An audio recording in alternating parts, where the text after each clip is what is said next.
ಬನ್ನಿ ಇವತ್ತೊಂದು evening snacks ಆಗಿ ಮಸಾಲ ಪುರಿ ರೆಸಿಪಿ ತೋರಿಸ್ಕೊಡ್ತೀನಿ. ಅದರಲ್ಲಿ ಇದೊಂದು ಸ್ಪೆಷಲ್ ಮಸಾಲ ಪುರಿ. ಯಾಕಂದ್ರೆ ಇವತ್ತು ಮಾಡೋಂತ ಈ ರೆಸಿಪಿಗೆ ನಾನು ಕಡಲೆಕಾಳು ಯೂಸ್ ಮಾಡ್ತಾ ಇದ್ದೀನಿ. ಎಲ್ಲರೂ ಬಟಾಣಿ ಯೂಸ್ ಮಾಡ್ತಾರೆ, ಅದನ್ನ ನಾನು ಕಡಲೆಕಾಳಲ್ಲಿ ನಿಮ್ಗೆ ತೋರಿಸ್ಕೊಡ್ತಾ ಇದ್ದೀನಿ. ಖಂಡಿತ ಇವತ್ತಿನ ರೆಸಿಪಿ ಲಾಸ್ಟ್ ಗಂಟೆ ನೋಡಿ ನಿಮ್ಗೆ ಇಷ್ಟ ಆಯ್ತಂದ್ರೆ ರೇಖಾ ಅಡುಗೆ ಫೇಸ್ಬುಕ್ ಪೇಜ್ ನ ಫಾಲೋ ಮಾಡಿ. ಬನ್ನಿ ಇವಾಗ ಯಾವ ರೀತಿ ಮಾಡೋದಂತ ನೋಡ್ಕೊಬರೋಣ. ಇದು ಮಾಡೋದಕ್ಕೆ ನಾನು 1 ಕಪ್ ಆಗೋಷ್ಟು ಕಡಲೆಕಾಳನ್ನ ಓವರ್ ನೈಟ್ ಇದನ್ನ ಸೋಕ್ ಮಾಡಿ ಅದನ್ನ ಕುಕ್ಕರ್ ಅಲ್ಲಿ ಚೆನ್ನಾಗಿ ತೊಳೆದ್ಬಿಟ್ಟು 1.5 ಕಪ್ ಆಗೋಷ್ಟು ನೀರು, ಒಂದು ಆಲೂಗಡ್ಡೆ ಮತ್ತೆ ಒಂದ್ ಸ್ವಲ್ಪ ಉಪ್ಪು ಹಾಕಿ 4 ರಿಂದ 5 ವಿಸಿಲ್ ಕೂಗಿಸಿ ಈ ತರ ಸಾಫ್ಟ್ ಆಗಿ ಬೇಯಿಸಿ ಎತ್ತಿಟ್ಕೊಂಡಿದ್ದೀನಿ. ಈ ಪ್ಲೇಸ್ ಅಲ್ಲಿ ನೀವು ಬಟಾಣಿ ಕೂಡ ಆಡ್ ಮಾಡ್ಕೊಬಹುದು. ಸೊ ಇವಾಗ ನೋಡಿ ಮಸಾಲೆ ರುಬ್ಬೋದಕ್ಕೆ 4 ಹಸಿರು ಮೆಣಸಿನಕಾಯಿ, 1 ಇಂಚ್ ಶುಂಠಿ, 1 ಗೆಡ್ಡೆ ಬೆಳ್ಳುಳ್ಳಿ, 1 ಚಿಕ್ಕ ಸೈಜ್ ಟೊಮೊಟೊ, 1 ಈರುಳ್ಳಿ, 1 ಕಪ್ ಆಗೋಷ್ಟು ಕೊತ್ತಂಬರಿ, 1 ಅರ್ಧ ಕಪ್ ಆಗೋಷ್ಟು ಪುದೀನ ಹಾಕಿ ಇದನ್ನ ಮಸಾಲೆ ರುಬ್ಕೊಳ್ಳೋಣ. ರುಬ್ಬೋದಕ್ಕೆ ಒಂದ್ ಸ್ವಲ್ಪ ನೀರ್ ಹಾಕಿ ಇದನ್ನ ಪೇಸ್ಟ್ ಮಾಡ್ಕೊಳ್ಳೋಣ. ಈ ತರ ನಾನು ಒಂದ್ 2-3 ತರ ತೋರಿಸಿದೀನಿ. ಅದ್ರಲ್ಲಿ ಇದೊಂದು ಸೂಪರ್ ಮಸಾಲೆ ಗ್ರೇವಿ ಅನ್ಬೋದು. ಈ ಮಸಾಲೆ ಹಾಕೋದ್ರಿಂದಾನೇ ನಿಮ್ಗೆ ಒರಿಜಿನಲ್ ಮಸಾಲೆ ಪುರಿ ಟೇಸ್ಟ್ ಸಿಗುತ್ತೆ.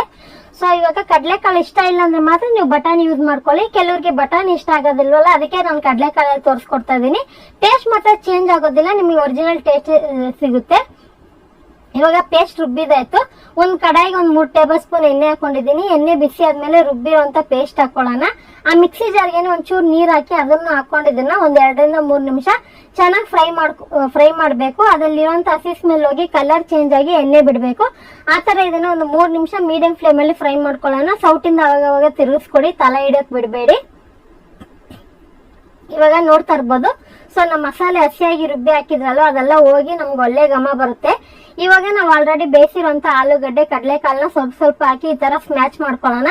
ಸೊ ನೀವು ಬೇಕಂದ್ರೆ ಮಿಕ್ಸಿಯಲ್ಲಿ ಕೂಡ ಪೇಸ್ಟ್ ಮಾಡಿ ಹಾಕೋಬಹುದು. ಅದಕ್ಕಿಂತ ಬೆಸ್ಟ್ ಈ ತರ ಸ್ಮ್ಯಾಚ್ ಮಾಡ್ಕೊಂಡ್ರೆ ನಿಮ್ಗೆ ಅಲ್ಲಲ್ಲಿ ಬಾಯಿಗೆ ಕಡಲೆಕಾಳು ಪೀಸಸ್ ಸಿಗುತ್ತೆ, ಆಲೂಗಡ್ಡೆ ಪೀಸಸ್ ಸಿಗುತ್ತೆ.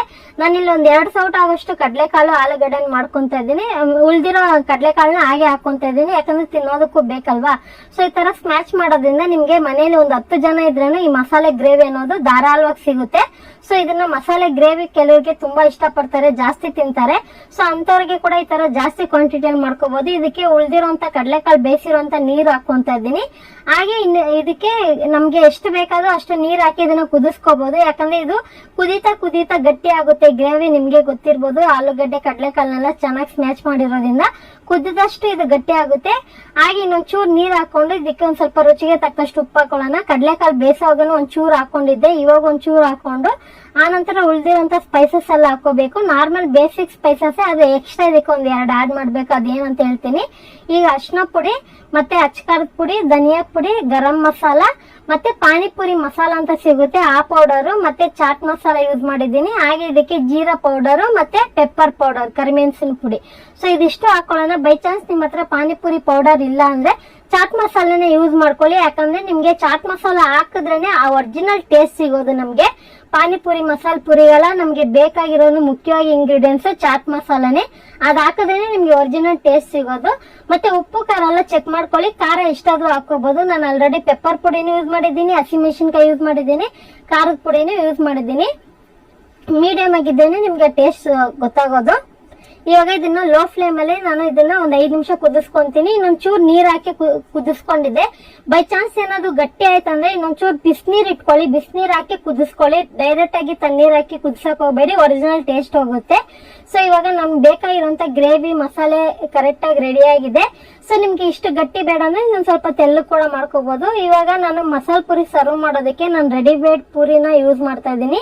ಸೊ ಆಲ್ರೆಡಿ ನಾನು ಪೂರಿ ಯಾವ ರೀತಿ ಮಾಡೋದಂತ ತೋರಿಸಿದೀನಿ, ನೀವು ನೋಡಿಲ್ಲ ಅಂದ್ರೆ ಒಂದ್ಸರಿ ಚೆಕ್ ಮಾಡಿ.